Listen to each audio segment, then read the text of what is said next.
ce qui permet de parler d'un monde enchanté, c'est en fait la croyance qu'il existe plusieurs niveaux de réalité. C'est ça qui est capital. Dans la conception matérialiste, réductionniste, issue d'une super rationalisation du monde, il n'y a qu'un seul niveau de réalité.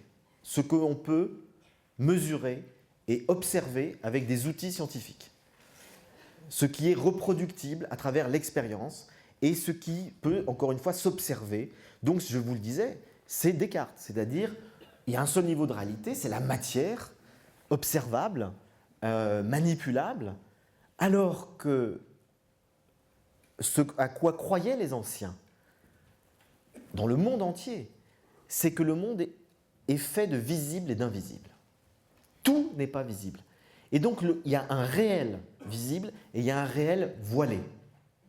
Ça, c'est la croyance fondamentale que l'on voit dans toutes les sociétés chamaniques. Le réel visible, c'est ce qu'on voit tous, et le réel voilé, c'est ce monde de force, de flux, d'esprit, d'énergie, avec lequel il faut savoir rentrer en relation pour mieux comprendre et mieux gérer ce monde visible.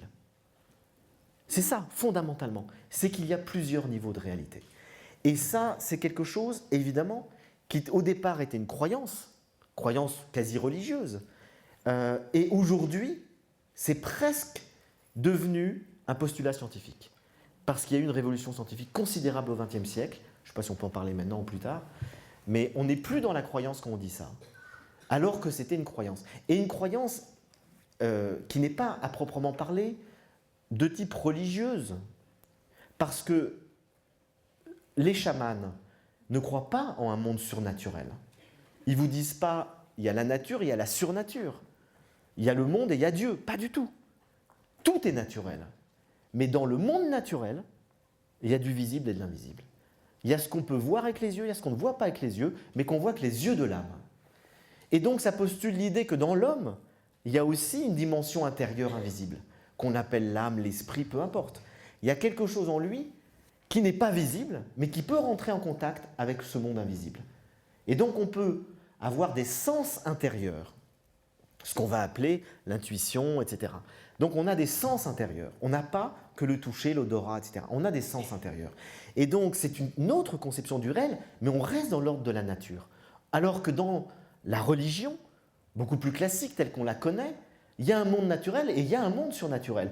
Puisque le monothéisme, et là je parle surtout des religions monothéistes, évidemment on est dans une autre conception avec le bouddhisme, mais dans les religions monothéistes, il y a le monde naturel créé par Dieu, et ce monde-là, il est visible, et il y a un monde surnaturel qui est le monde divin, ou l'au-delà, et qui est un monde, effectivement, qui échappe aux lois de la nature. Il est au-delà de la nature, au-delà de ce monde, et donc Dieu, il est extérieur au monde. Il crée le monde, mais Dieu est extérieur au monde, et ce qui se relie à Dieu peut être surnaturel. Et on va dire, les miracles sont surnaturels.